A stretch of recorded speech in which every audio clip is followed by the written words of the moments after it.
Alors, je vois que le raccourci qui lance ma vidéo fait tourner ma page dans le reader. Bien, donc jusque-là, on a vu quelle est la correspondance entre le site internet, Unicode, ses tableaux de caractères, et la palette du visualiseur caractère de votre ordinateur. Alors maintenant, je vais revenir à Illustrator. Où est mon document Illustrator? Il est là. Et je vais mettre un caractère tibétain. Alors je recherche mon caractère tibétain. Voilà le premier caractère. J'ai mon outil texte. Je reviens à la ligne pour me mettre sur la deuxième ligne. Et j'aimerais mettre ce petit symbole. Alors je clique. Et il est venu. Il est maintenant dans mon document Illustrator. Maintenant, vous me direz que là, j'ai une petite croix, je n'ai pas ce petit symbole très esthétique qui est là. Et c'est là où la variante de police intervient. Sur mon ordi, ce caractère tibétain existe dans deux polices de caractères. Celle qui s'appelle Kalyaza, ou Kailaza, ou Kokonor. Elle est dans la police Kokonor, ou Kailaza.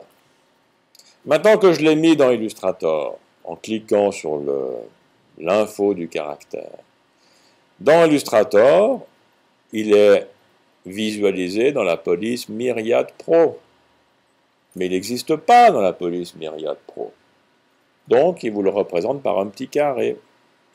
Le même genre que les petits carrés que vous avez dans la police, dans la palette des caractères, quand les polices n'existent pas.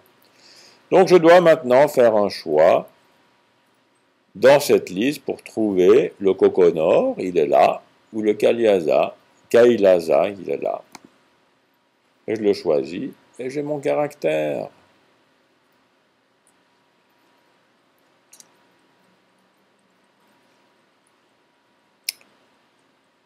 Donc c'est comme ça que je peux mettre des caractères de différentes langues. Grâce à la police qui sont proposées dans la variante de police, je peux retrouver laquelle je dois utiliser pour faire apparaître certains symboles spéciaux. Maintenant, vous avez encore une autre astuce. Dans la liste des polices d'Illustrator, quand on va vers le bas, vous avez probablement des alphabets qui apparaissent ici avec des caractères chinois ou coréens ou je ne sais pas quoi. Moi, je les ai en anglais. Ce qui est pratique, parce qu'avec des noms anglais ici, je peux retrouver les noms qui sont là. Si je choisis une police en chinois, dans ma palette des caractères, et le chinois est rassemblé sous la dénomination CJK, qui veut dire chinois, japonais, coréen. Donc si je cherche dans le tableau de mes codes du CJK, quelque part, où sont-ils? Suppléments radicaux CJK. C'est un peu plus bas. Lettres et moi, compatibilité. Idéogramme unifié CJK. Tac. Et puis je descends dans cette liste de caractères. Puis j'en choisis un, celui-là par exemple. C'est le CJK Unified Ideogram 5088. Donc là, ils n'ont pas tous été nommés, ils ont été désignés par leur code universel.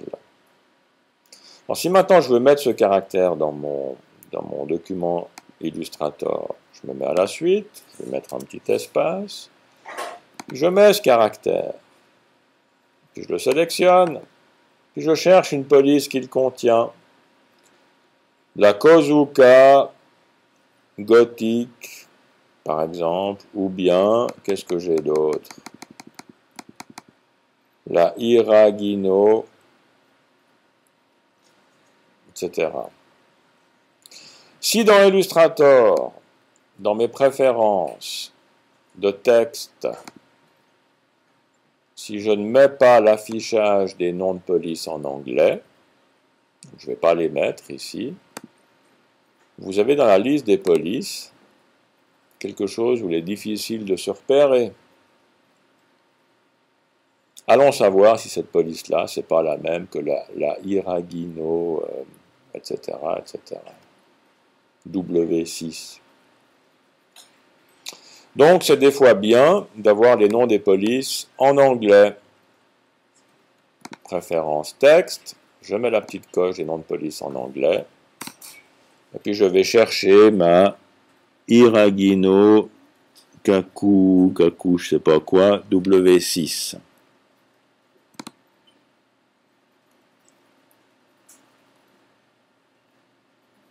W6 ou W8? Tiens, c'est marrant ça. J'ai apparemment une W6, puis on parle d'une W8 ici. Alors je prends par exemple celle-là. Ben non, ça marche pas.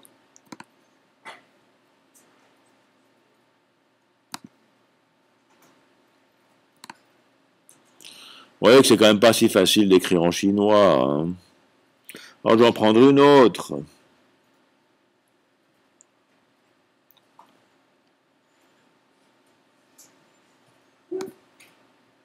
Voilà, la ST Haïti, que je dois avoir dans ma liste ici.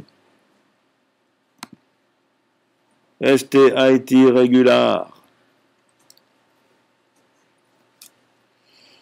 Donc la zone variante de police est absolument indispensable si vous voulez faire une correspondance entre le code du caractère que vous utilisez et la capacité de pouvoir visualiser ce code de caractère.